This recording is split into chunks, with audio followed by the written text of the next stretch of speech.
Hi friends, welcome to Infinite World of GK. ഇന്ന് നമ്മൾ കാണാൻ പോകുന്നത് ദേശാഭിമാനി അക്ഷരമുറ്റം ക്വിസിൻ്റെ സബ് ജില്ലാ തലത്തിലേക്കുള്ള പ്രധാനപ്പെട്ട ചോദ്യങ്ങളും ഉത്തരങ്ങളുമാണ്. പൊതുവിജ്ഞാനവുമായി ബന്ധപ്പെട്ട ചോദ്യങ്ങളും ഉത്തരങ്ങളുമാണ് ഇന്ന് നമ്മൾ നോക്കുന്നത്. രാജ്യത്തിൻ്റെ പേര് സ്റ്റാമ്പിൽ അച്ചടിക്കാത്ത ഏക രാജ്യം ഏതാണ്? ഇംഗ്ലണ്ട്. കേരള നവോത്ഥാനത്തിൻ്റെ പിതാവ് എന്നറിയപ്പെടുന്നത് ആരാണ്? ശ്രീനാരായണ ഗുരു. ഇന്ത്യൻ നാഷണൽ കോൺഗ്രസിന് ആ പേര് നിർദ്ദേശിച്ചത് ആരാണ്? ദാദാഭായ് നവറോജി. മാഡിബ എന്ന് വിളിക്കപ്പെടുന്ന ലോക നേതാവ് ആരാണ്? Nelson Mandela. തേക്കടി വന്യജീവി സങ്കേതം സ്ഥാപിച്ച തിരുവിതാംകൂർ മഹാരാജാവ് ആരാണ്? ശ്രീ ചിത്തിര തിരുനാൾ മഹാരാജാവ്. വാഗൺ ട്രാജഡി കേരളത്തിലെ ഏതു പ്രക്ഷോഭവുമായിട്ടാണ് ബന്ധപ്പെട്ടിരിക്കുന്നത്? മലബാർ കലാപം. ഭാരതരത്നം ലഭിച്ച ആദ്യത്തെ സംഗീതജ്ഞ ആരാണ്? MS സുബ്ബലക്ഷ്മി. കേരളത്തിലെ ആദ്യത്തെ വിദ്യാഭ്യാസ മന്ത്രി ആരാണ്? ജോസഫ് മുണ്ടശ്ശേരി. ബ്രിട്ടീഷ് പാർലമെന്റ് അംഗമായ ആദ്യ ഇന്ത്യക്കാരൻ ആരാണ്? ദാദാഭായ് നവറോജി. ശുചിത്വ മിഷന്റെ ലോഗോയിൽ കാണുന്ന ചൂലേന്തിയ കാക്കയുടെ പേരെന്താണ്? കാത്തു. ഇന്ത്യയിലെ പക്ഷി മനുഷ്യൻ എന്നറിയപ്പെടുന്നത് ആരാണ്? ഡോക്ടർ സലീം അലി.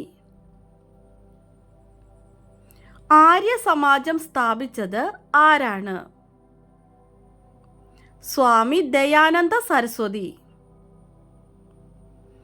ഇന്ത്യൻ ആസൂത്രണത്തിൻ്റെ പിതാവ് എന്നറിയപ്പെടുന്നത് ആര്? M വിശ്വേശ്വരയ്യ. കേരളത്തിലെ ഏറ്റവും വലിയ ശുദ്ധജല തടാകം ഏതാണ്? ശാസ്താംകോട്ട കായൽ. ഭാരതത്തിൻ്റെ ദേശീയ പൈതൃക മൃഗം ഏതാണ്? ആന.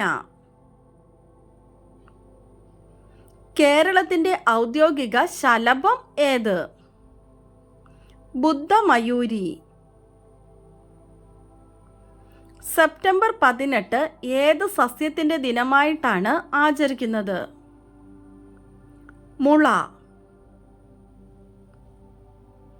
കേരളം മലയാളികളുടെ മാതൃഭൂമി എന്ന പുസ്തകം എഴുതിയ കേരളത്തിലെ മുൻ മുഖ്യമന്ത്രി ആരാണ്? EMS നമ്പൂതിരിപ്പാട്. ഇന്ത്യ എൻ്റെ രാജ്യമാണ് എന്ന് തുടങ്ങുന്ന ദേശീയ പ്രതിജ്ഞ തയ്യാറാക്കിയത് ആരാണ്? വെങ്കിട്ട സുബ്ബറാവു. 3 വട്ടമേശ സമ്മേളനങ്ങളിലും പങ്കെടുത്ത ഏക രാഷ്ട്രീയ നേതാവ് ആരാണ്? Doctor BR Ambedkar. കേന്ദ്ര സാഹിത്യ അക്കാദമിയുടെ ആദ്യത്തെ പ്രസിഡന്റ് ആരായിരുന്നു? ജവഹർലാൽ നെഹ്റു. ഇന്ത്യൻ ധവള വിപ്ലവത്തിൻ്റെ പിതാവ് എന്നറിയപ്പെടുന്നത് ആര്? വർഗീസ് കുര്യൻ. വിവരാവകാശ നിയമം നടപ്പിലാക്കിയ ആദ്യ ഇന്ത്യൻ സംസ്ഥാനം ഏതാണ്? തമിഴ്നാട്. കേരളത്തിലെ പക്ഷിഗ്രാമം എന്നറിയപ്പെടുന്ന ഗ്രാമം ഏത്? നൂറനാട്.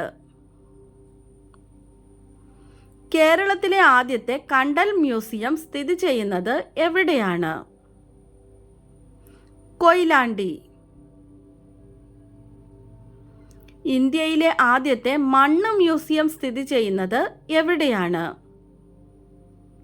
പാറോട്ടുകോണം, തിരുവനന്തപുരം. ഇന്ത്യക്ക് അന്നമൂട്ടിയ മനുഷ്യൻ എന്നറിയപ്പെടുന്ന വ്യക്തി ആരാണ്? ഡോക്ടർ എം.എസ്. സ്വാമിനാഥൻ. ഇന്ത്യൻ ഹരിത വിപ്ലവത്തിൻ്റെ പിതാവ് എന്നറിയപ്പെടുന്നതും ഡോക്ടർ എം.എസ്. സ്വാമിനാഥനാണ്. ഇന്ത്യയിൽ നിന്നും ഏറ്റവും അവസാനം പിൻവാങ്ങിയ വിദേശ ശക്തി ഏതാണ്?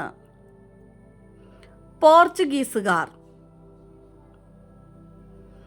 ആകാശവാണി എന്ന പേര് ഇന്ത്യൻ റേഡിയോ പ്രക്ഷേപണത്തിന് നൽകിയ വ്യക്തി ആരാണ്? രവീന്ദ്രനാഥ ടാഗോർ. രാഷ്ട്രീയ ഏകതാ ദിവസ് ആരുടെ ജന്മദിനത്തിലാണ് ആചരിക്കുന്നത്? സർദാർ വല്ലഭായ് പട്ടേൽ. കായിക കേരളത്തിൻ്റെ പിതാവ് എന്നറിയപ്പെടുന്നത് ആരാണ്? കേണൽ ജി.വി. രാജ. വാഗൺ ട്രാജഡി നടന്ന വർഷം ഏതാണ്? 1921. ഇന്ത്യയിലെ ആദ്യത്തെ അറ്റോമിക് പവർ സ്റ്റേഷൻ എവിടെയാണ് സ്ഥിതി ചെയ്യുന്നത്? താരാപൂർ. ഇന്ത്യൻ വിപ്ലവങ്ങളുടെ മാതാവ് എന്നറിയപ്പെടുന്നത് ആരാണ്? മാഡം ഫിക്കാജി കാമ. ഇന്ത്യയുമായി ഏറ്റവും കൂടുതൽ കര അതിർത്തി പങ്കിടുന്ന രാജ്യം ഏതാണ്? ബംഗ്ലാദേശ്. ഇന്ത്യൻ സാമ്പത്തിക ശാസ്ത്രത്തിൻ്റെ പിതാവ് എന്നറിയപ്പെടുന്നത് ആരാണ്? ദാദാഭായ് നവറോജി. ഇന്ത്യയുടെ വനമനുഷ്യൻ എന്നറിയപ്പെടുന്ന അസമിലെ ഗോത്രവർഗക്കാരൻ ആരാണ്? ജാദവ് മൊളായ് പായങ്. ഇന്ത്യയിലെ തവള മനുഷ്യൻ അഥവാ the frog man of India എന്നറിയപ്പെടുന്ന വ്യക്തി ആരാണ്? പ്രൊഫസർ സത്യഭാമ ദാസ് ബിജു.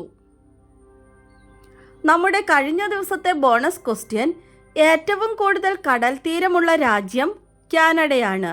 ഇന്ത്യയിൽ ഏറ്റവും കൂടുതൽ കടൽ തീരമുള്ള സംസ്ഥാനം ഗുജറാത്തും കേരളത്തിൽ ഏറ്റവും കൂടുതൽ കടൽ തീരമുള്ള ജില്ല കണ്ണൂരുമാണ്. എന്നാൽ ഏറ്റവും കൂടുതൽ ദൈർഘ്യം കടൽ തീരമുള്ള താലൂക്ക് ഏതാണ്? ആൻസർ ചേർത്തല. ആദ്യം തന്നെ കറക്റ്റായി ആൻസർ പറഞ്ഞിരിക്കുന്നത് ശിവാനി, ആത്മജ്, ശ്രിയ സുനിൽ, നാദിയ നസ്രീൻ എസ്, ചന്ദന പ്രദീപ് എന്നിവരാണ് ആൻസർ കറക്റ്റായി പറഞ്ഞ. എല്ലാ കൂട്ടുകാർക്കും ഒത്തിരി അഭിനന്ദനങ്ങൾ. തുടർന്നും വീഡിയോ കണ്ട് സപ്പോർട്ട് ചെയ്യണമെന്ന് ഓർമ്മിപ്പിക്കുന്നു. നമുക്ക് ഇന്നത്തെ ബോണസ് ക്വസ്റ്റ്യൻ നോക്കാം.